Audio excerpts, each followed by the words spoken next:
Good evening, everyone. Happy Friday. Yeah. I just realized that in our last two retreats, we would now be giving the instructions on not packing yet. Right? So what a treat to have a whole nother day to practice without getting ahead of ourselves. We've been watching everybody's practice unfold today in varying ways. It shows on faces. Faces change, they soften, they just change in some way. The body is held differently. So there's outward changes that we see. Inwardly, the first day of silent practice can be settling or challenging or a mix. You might find your mind is finally quieter this evening, and that's normal. Or you might find that with the silence and lack of day-to-day distraction, your mind is really causing you some discomfort. You may be really bothered by things not going the way you want them to be, the schedule not this, that, and the other thing. So you just notice that, right? That would be clinging. And you can notice that, and that's normal. You may be having some difficult emotions, and that's normal too. However you are right now, it's likely not the same as it was when you arrived, right? Not the same. All is inconstant. So if you're struggling right now, know that impermanence is a thing, and at some point that will change. Yeah. And it's so amazing how we can forget about impermanence when it's the whole topic of the retreat. Right? I mean, truly. So if you're struggling a bit, try not to push that suffering away. Rather, let it arise and pass. Remember the river, and just be with it as compassionately as you can. I'm aware that there have been some difficulties, and difficulty is part of it all, right? We bow to difficulty, right? Learning to relate skillfully to things that bother us is sort of why we're here, because life can be bothersome. So a quick reminder again about the distress scale. Above a 6, leave me a note. It's really important that I know when you're suffering at that degree. Maybe I'll meet with you individually. Maybe I'll respond with a note with some guidance. But I'm responsible for quite a few people emotionally for 3 days. So it is really important that I know if you're struggling that much. Yeah. Most of you will have your practice meetings tomorrow. There you'll also have a chance to bring up any challenges that you're having, questions about the teachings. Looking forward to that. Jen and I enjoyed the practice meetings that we had today. We want to bow to those of you who were the first, to have the practice meetings. I think they were fruitful, So, of course, I'll be talking some more about anicca this evening. And although I haven't specifically said this yet, you can surmise maybe that the natural law of impermanence is actually the main teaching in Buddhism. It's the bedrock, right? And it's considered the door to the deepest compassion, right? The 16th Karmapa, a Tibetan teacher, was asked to speak in Congress a while back. And being very, very busy people, they asked him to summarize the teachings of the Buddha in one sentence. His answer was, everything changes, right? Likewise, there's a Zen teacher, Suzuki Roshi, responded to a similar question by a student after a lecture. Student says, can you reduce Buddhism to one phrase? Can you put it in a nutshell? He laughed. Everything changes, he said. Next question, right? And a Pali Canon phrase often repeated, referring to awakening to this truth. A spotless, immaculate vision of the Dharma appeared for them. Everything that is subject to arising is subject to passing away. Spotless, immaculate. And a poem from the Buddha, from the Diamond Sutra. So you should view this fleeting world, a star at dawn, a bubble in a stream, a flash of lightning in a summer cloud, a flickering lamp, a phantom, and a dream. Impermanence is the bedrock, right, of Buddhism. So as we begin to transition to impermanence in the heart, we'll be working our way through the 4 Brahma Vihara, the heart practices, and some of you are quite familiar, some of you less so. So we'll be focusing this evening and tomorrow on how impermanence will support and strengthen the heart. So I'll start actually by reviewing these 4 heart practices, and I'll review them in the order that we usually learn them, right? So metta is Pali for loving kindness, and this practice just cultivates love or unconditional friendliness. We can say that it warms the heart and helps us remain warm-hearted in the most difficult circumstances and in the face of difficult people. And this evening, as is our tradition on the second night, we'll do a loving kindness, a metta practice, and chant before bed. The second of the Brahma Vihara, karuna, Pali for compassion. In Buddhist psychology, we say that compassion is when love meets suffering. So it has 2 qualities. It has the quality of quivering in the heart in response to suffering, as well as a readiness to take action to relieve suffering. You know? And then the third of the Brahma Vihara, mudita, is Pali for appreciative joy. And this is a heart quality that cultivates celebratory love. So we say it's love that celebrates. So it's when love meets joy, right? So we're happy that people are happy. And we're happy when we're happy. It's kind of like twice the happiness, like double happiness, right? So we have those 3 so far. We have metta is the cultivation of love. We have karuna, which is shining that love on suffering. So when love meets suffering. We have mudita, which is where we shine that love on the happiness or good fortune of ourselves or others. So when love meets joy. So the fourth of the heart practices, upekkha, stands for equanimity in Pali, close translation. And equanimity is when love meets life as it is, with all of its uncertainty, joys, and sorrows. So equanimity contains all the other heart practices. Love meeting joys and love meeting sorrows, right? All the other heart practices. So this evening, we'll be talking a bit about the confluence of impermanence and both metta, love and kindness, and karuna, compassion. And I'll also weave in anatta, not self, as well. So confluence refers to flow together, right?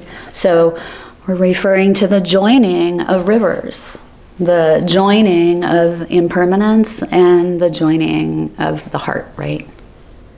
Joining of 2 rivers.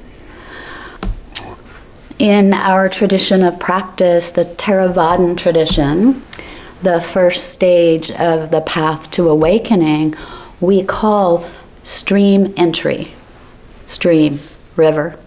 This happens when we gain, at least in one moment of time, we gain this clear and true insight that everything that is subject to arising is subject to passing away. A moment in time where we get it clearly and truly, right? We don't have to live by this insight every day, but we will have had at least one spotless, immaculate vision of it. That is called stream entry, right? So we say that aspirants, perhaps like ourselves, enter or become the stream.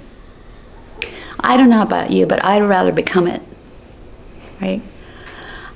So when we enter or become the stream, we're referring to coming down out of that thinking mind and entering the river of change.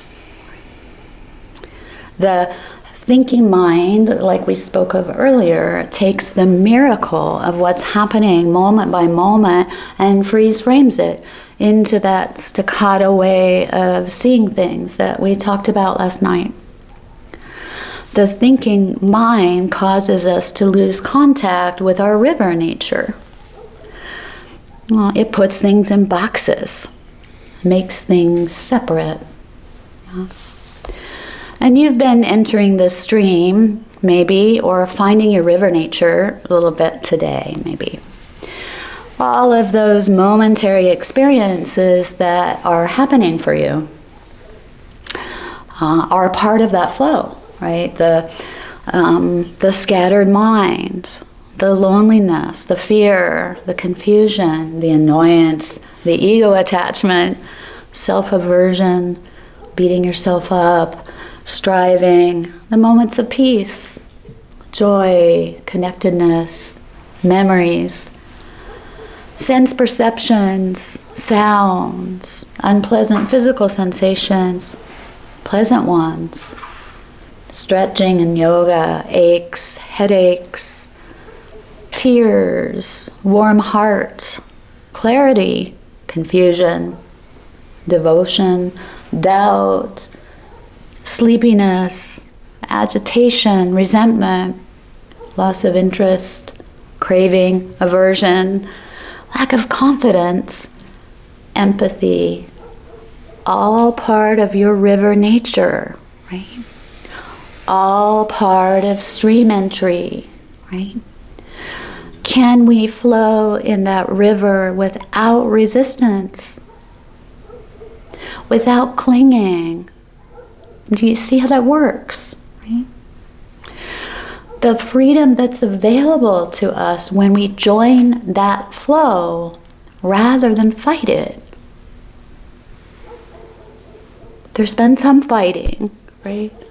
Anybody fighting it? Yeah.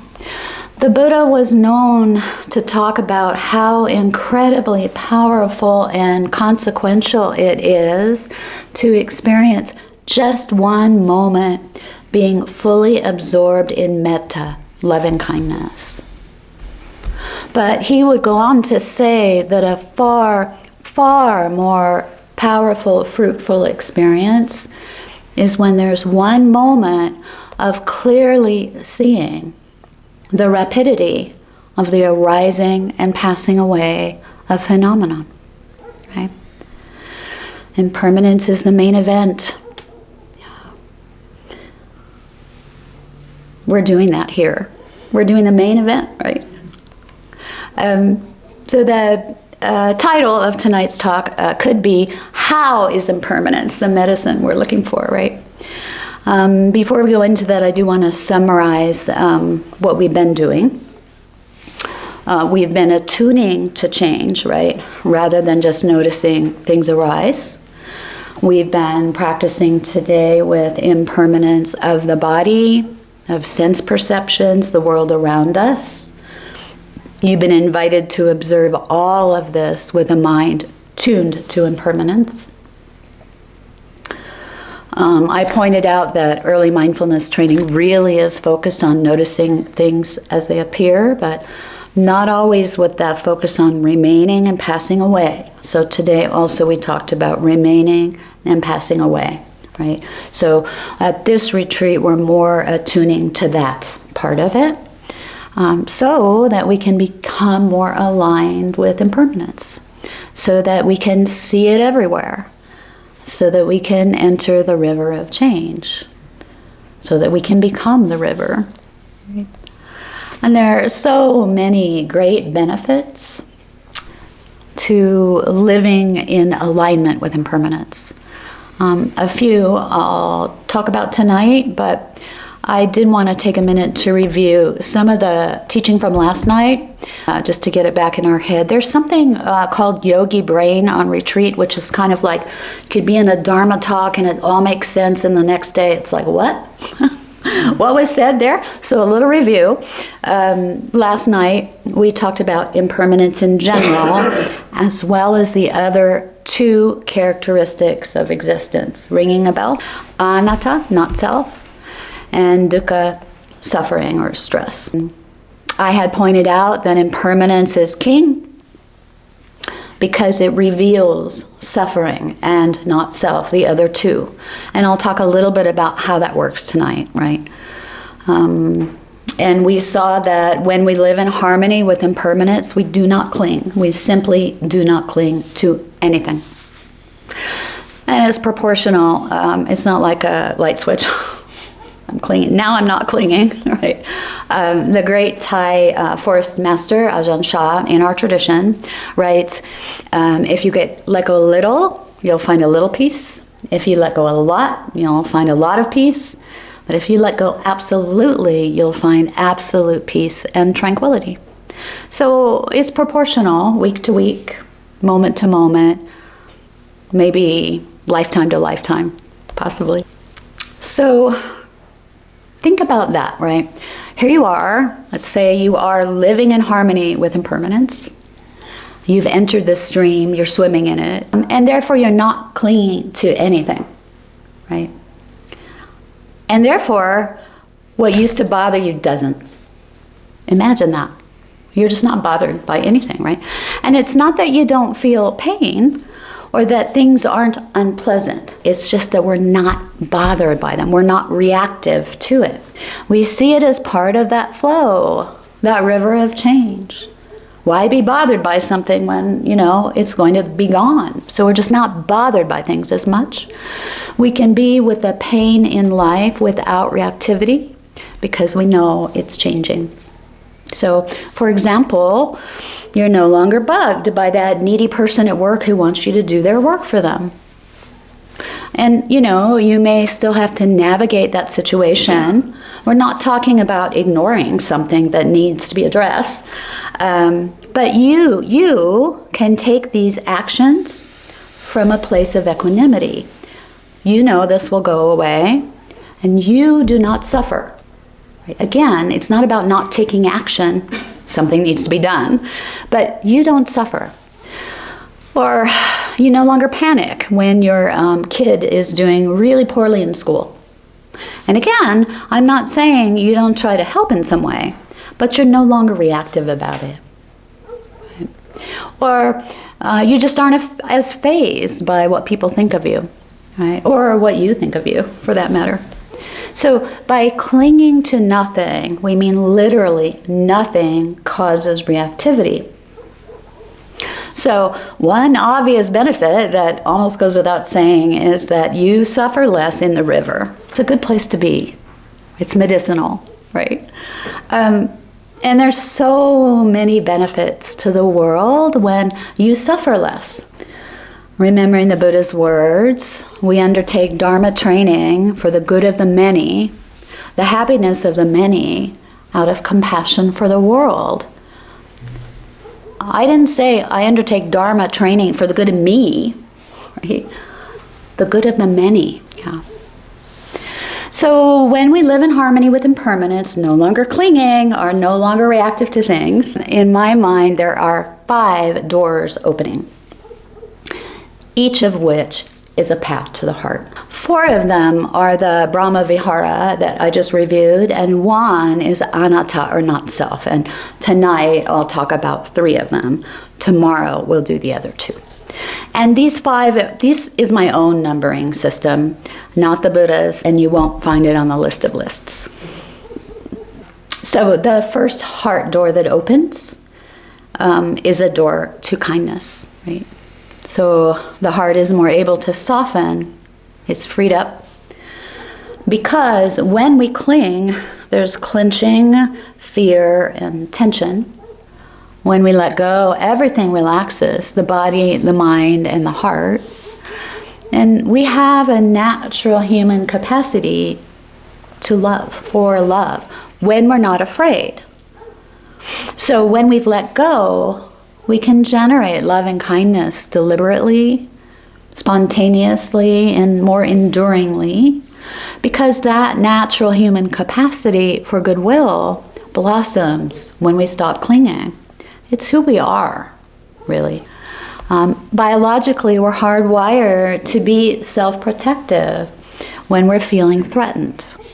And when we're clinging to something, anything, even clinging to having the schedule be different than it is, our body is perceiving some kind of threat. In the case of my child's grades, if she's failing, my clinging is directly related to fear. Fear for her future, college, whether she'll be homeless, When I can stop and recognize that the grade situation is happening right now and is not permanent and fixed and will change, my grip loosens. I'm less afraid, and with that, my body can drop out of fight or flight. So when my animal body feels safer and is then able to access kindness in a variety of ways, I feel kinder to the teacher, who I've been blaming for the poor grades. I feel kinder towards my child, who I was having constant power struggles with, right? I feel kinder to myself, no longer judging myself for being a rotten mother, right? I can give myself more grace, right? When I was a child growing up in Poway, my parents' property, they had like 10 acres or something. The land around us went through many changes. In my early memories, I was told that my dad had sold off several acres, like just there. Yeah, I was told it just there. I was not pointing at you, Kevin, but across the street at those apartments. And there were apartments on that property that I knew as a child. And I remember thinking, wow, that property used to be ours, but it's not. Like, wow, that was maybe a pivotal moment for me understanding about change. Like it was really quite profound. But at some point in my teens, my parents sold some more property to a church next door. It was growing. So we rearranged some things in our life and adapted to those changes. And these kinds of changes kept happening, so that when I returned to San Diego after grad school, the whole area around my parents' house was unrecognizable. Well, all of Poway was, right? And their property had shrunk to 1 acre. And what was worse, the giant butt-like rock on the hill that we called Butt Rock, that we used to have climbing competitions on, it was who can scale the crack the fastest. We literally had stopwatches. I always won. It was now fenced by chain link, and it was surrounded by apartments. Those were the days when you could run, from morning until dusk in bare feet all over hills where there's rattlesnakes and dangerous butt rocks, and have your parents not ever worry about you. It was the funnest of times, right? So it felt like a disaster when I came home after graduate school and saw that, because so much fun in my childhood. Jen and I, so that was 10 years, when I was like, I don't know how long ago that was, a couple decades ago. Jen and I drove by on our way up here. I thought, wow, I wonder if it's still there. And Jen found it. We're like, we're driving around these apartments. Maybe it's up there, maybe it's up there, maybe it's up there. And Jen got out and walked through this apartment complex, through their little pool. There it was. And it's changed. There's no longer a chain link fence around it, but they've sealed up the crack. They have sealed up the crack. Don't need a chain link. We sealed up the crack. God, it's such a different world. We're 5 years old, scaling the cracks, stopwatches, backwards, blindfolded. Oh my goodness. It was a treat. Thank you for tolerating that, because we're driving. I'm going, Jen, would you drive by that? Because I'm going to talk about butt rock. And, you know, coming back from grad school, the orchards that my dad had nurtured, along with the tree house we played in, were gone. And I was bereft. I'm back at grad school, not now. And I still feel the echo of it, but I'm no longer clinging. It took a decade or so. And then eventually, about 10 years ago, my mom sold the rest of that land to that church, and we moved her to memory care in Vancouver. And not long after that, my family home was demolished. Jen and I drove by that too. And the day it was demolished, I drove by it and looked at the pile of rubble. It was so surrealist. Talk about change, right? A real large, but the rock is still there. And I'll check in 10 years and see what's happening with the rock. As a child, you think that things will stay the same. We don't have a large perspective like this. And I wonder, had I known as a child that all of that change would happen, if I would have savored those sweet, sweet moments even more. I have such dear memories of my dad building teepees and forts, making up bedtime stories, carrying me on his shoulders. I surely would not have taken my dad for granted as I did a little bit, right? If I wasn't really in harmony at that age with impermanence. I gave him some grief at times, just a little spoiled, expecting him to always have time for me. That was a clinging, right? Having expectations of my dad. It was quality time and understandable, but I was clinging. So when he, wasn't available to me, I was a little sulky and possibly unkind as I got older. Yeah. And he had to say no. I was petulant. Yeah. Had I really understood the impermanence of everything, I wouldn't have been clinging. And those moments of unkindness would not have happened, As I was a child, so that's okay, but there's a time for all of us to let go of childish things, and maybe that's why we're here, right? As a child, you assume that's how it's supposed to be. You assume feelings and things last forever. And looking back, they seem priceless to me. More priceless coming from this perspective decades later. After some Dharma training, the teaching is so clear. No matter how old we are, fully understanding and living in harmony with impermanence opens that heart to kindness that's not always easy to find when one is clinging. So living attuned to anicca makes every moment so much more precious and allows that natural loving spirit to shine. A poem by Naomi Shihab Nye that epitomizes this process, entitled Kindness, right? Before you know what kindness really is, you must lose things, feel the future dissolve like salt in a weakened broth. What you held in your hand, what you counted and carefully saved, all this must go, so you know how desolate the landscape can be between the regions of kindness. How you ride and ride, thinking the bus will never stop. The passengers eating maize and chicken will stare out of the window forever. But before you learn the tender gravity of kindness, you must travel where the Indian in a white poncho lies dead by the side of the road. You must see how this could be you.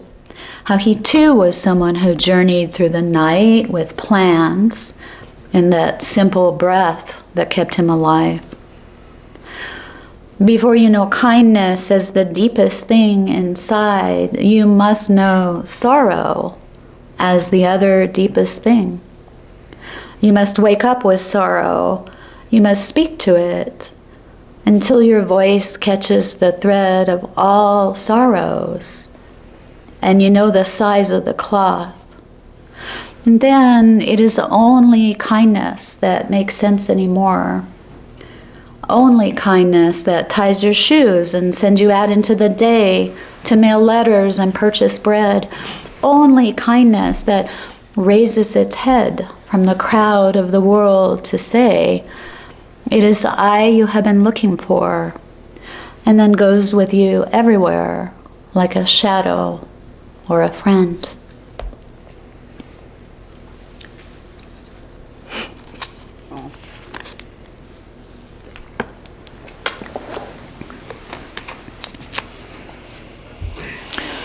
The second way that impermanence opens a door to the heart is how it reveals anatta. Remember, revealing, not self. It works like this. When I recognize the impermanence of everything, I also recognize that my thoughts and emotions are also just changing phenomena. You might be noticing that too. They're constantly changing, so they cannot be self, right? They are, we say, not self, anatta. So when I really get the impermanent nature of my thoughts and emotions and physical sensations, I'm less identified with these. We call this, you may have heard it, a thinning of the self, right? Or renunciation of self, right? So the sense that there's a fixed, solid, distinct, separate self, an I, weakens. It thins. We find ourselves less defensive. There's no need to defend because there really isn't an egoic me that needs defending. Right? I fully get that I am not my thoughts, emotions, beliefs, or physical sensations. It's very freeing. So when we live in harmony with impermanence, that's how anatta is revealed. Just like that. Anatta is revealed. We don't have to do any advanced or secret teachings to understand anatta. It just is revealed. And so then when we disidentify with thoughts and emotions, beliefs, and even our body, we're liberated to fully experience the flow of life, that river of change.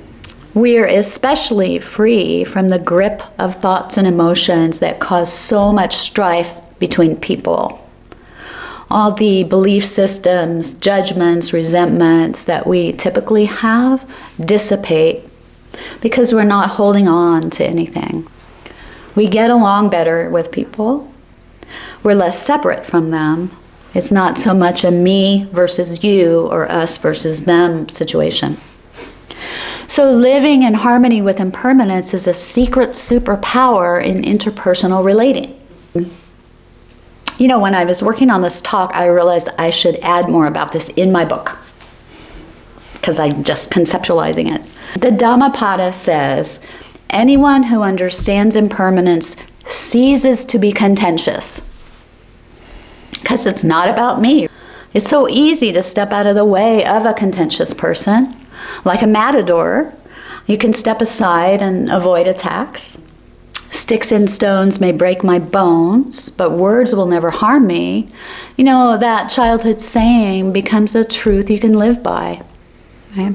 The words will never harm me because there really isn't a me to defend. So with this understanding and living from a place of not self, our feeling of interconnectedness with people and the world increases. And this is so comforting because we realize we're not alone. And one of the biggest sources of human suffering is feeling separate and alone. Okay? So the not self teaching of anatta lifts that burden. So it enhances interconnectedness. I struggled with some resentment and judgment about a month ago after that surgery when I was dealing with an obnoxious side effect that I thought the doctors and nurses weren't responding to properly. I judged them. They minimized my symptoms. That's true. I was having a lot of physical discomfort. They did keep putting me off when I wanted more care. There was some truth. I actually did need more care, but it was the way that I was approaching it with the me-them kind of me-them situation, yeah. They kept trying to refer me to other people, passing the buck. But I knew that the issue was surgical, not like something for a dermatologist. So from a microscopic perspective, I had latched on to my thoughts and emotions. I was clinging to them. I believed them. I believed both the thoughts and emotions to be true. And that came from fear, because when we're afraid, we contract around fear-based thoughts as a defense mechanism. Right? After a couple of days of being upset with them, definitely still in a me versus you modality, I sat for a bit and asked myself a few times, what am I clinging to? From last night, you may recall, that's a refuge of the Dharma, right? What am I clinging to? Because when you're upset, you're clinging to something without a doubt. So I uncovered quite a bit of clinging there. I was clinging to mattering, selfing, right? I was clinging to getting it resolved as quickly as possible. So I was clinging to actually not suffering, which is really a fruitless cling, because we're all going to suffer, right? I was clinging to not getting a serious infection, right? There was a lot of clinging. And when I recognized these, especially the selfing ones, I immediately softened. I didn't have to try, right? I just relaxed. And then I took a moment for some self-compassion, the refuge of the Buddha. So we've got the Dharma, then we've got, right? So some refuges that we've been talking about, right? And so with that, the self-compassion, then I knew that on another day, I had been impressed with my medical care, even that surgeon. I remember that other times I felt like I matter to these same people. Just not this time, for whatever causes and conditions. Remember, everything arises on the basis of causes and conditions, right? So, but it's not fixed, it's not permanent. And with that understanding, my heart softened more, right? I knew that something was going on with these causes and conditions in the way we were all interacting. Him, his nurse, me, my primary care physician. So there was some conglomeration of causes and conditions that I didn't fully understand. But I knew it wasn't going to stay that way. So then I saw my macro clinging. So there's micro clinging to my thoughts and emotions, and there's like macro clinging to external things, right? And so I saw those macro clinging, them doing it right, micro clinging, my thoughts and emotions, right? And I saw that all really clearly. When the surgeon finally called on a Friday afternoon to check up on me, I had written quite a few messages that might have been stern in my selfing mode. But I then felt kind and empathetic when he said, he's only a bone doctor.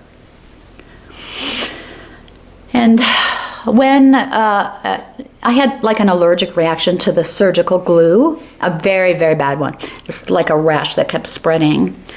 He didn't understand how bad it was. So he said, when a rash spreads beyond the surgical area, he doesn't know what to do. That's what he said.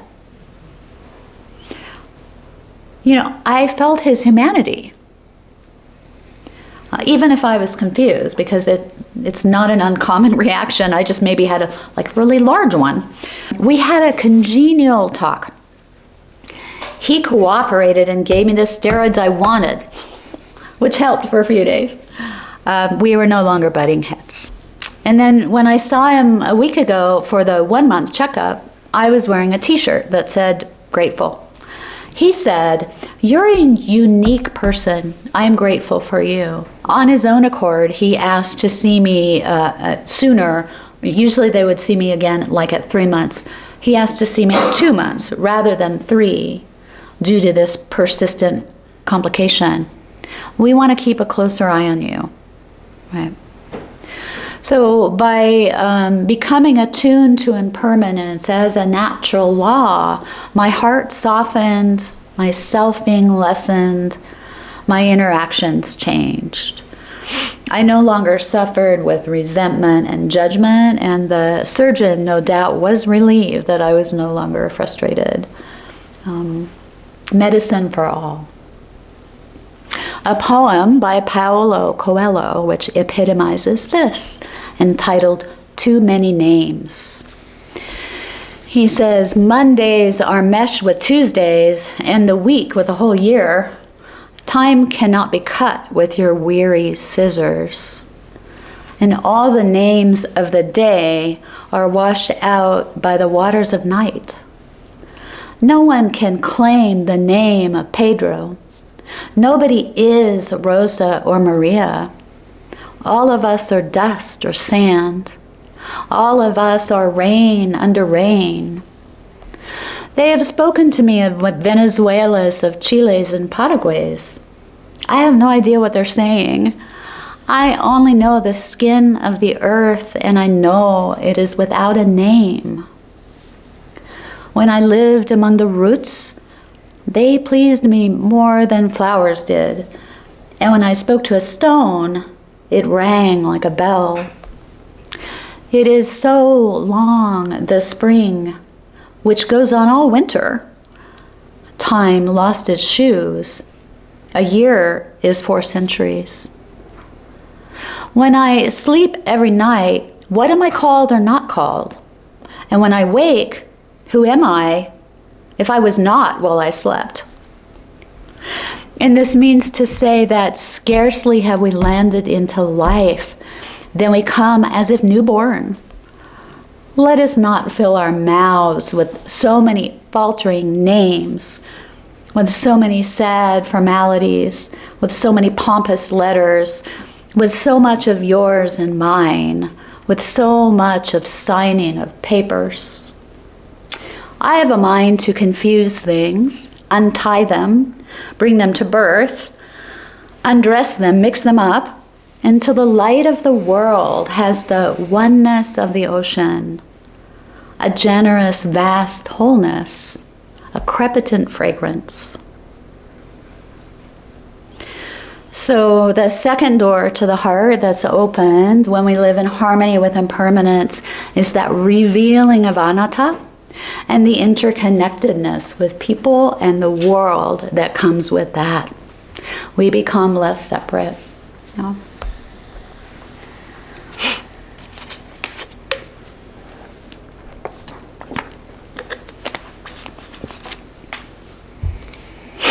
The third door that opens when we're aligned with anicca is compassion. Because when we're less offended, when it's less about us, when we understand interconnectedness, right, we can recognize and sense other people's suffering. It's like one door, the door to not self, opens to another, compassion, right? So a confluence of rivers, doors within doors, really. So impermanence deepens compassion and empathy to others because we know at a cellular level the universal nature of suffering. We respond more compassionately to the struggles of others. And we're hardwired naturally as a primate pack species to be compassionate when we're not offended. We can also be more compassionate to ourselves. And, you know, often when we're suffering and we contract around it, we feel possessed by it, and it seems so fixed, so permanent. And that suffering becomes the enemy. Right? Our usual method of dealing with enemies is by vanquishing them. We fight them or banish them. So much of the time we're trying to banish our own suffering. So when we recognize that our own suffering is temporary, not fixed, not self, right? Just passing unpleasant phenomena, unpleasant thoughts, unpleasant emotions, unpleasant physical sensations. But passing, it's so much easier to hold that suffering because it's not the enemy. Right? So we're more accepting of all suffering because we're no longer pushing it away or making a problem of it. We no longer resist it or cling to feeling better. We recognize that suffering is part of the river of change, right? So that is how impermanence reveals dukkha, or how impermanence reveals suffering. When we're not pushing it away or avoiding it, we can hold pain, our own or others, in a compassionate heart. The compassionate heart that is our birthright as a primate pack species. The Vietnamese Dharma teacher and monk Thich Nhat Hanh tells a story of a time during the 1970s when there were a lot of people trying to flee in boats with all their possessions and were attacked by sea pirates. One time he heard a story of a girl who threw herself off the boat to drown herself after being raped by a sea pirate. And Thich Nhat Hanh tells how he at first felt enormous rage and anger at the sea pirates. And so he meditated for a time, eventually having insights that led to this beautiful, beautiful poem entitled, "Please Call Me by My True Names." He understood the impermanent nature of suffering and the inevitable recurring of suffering.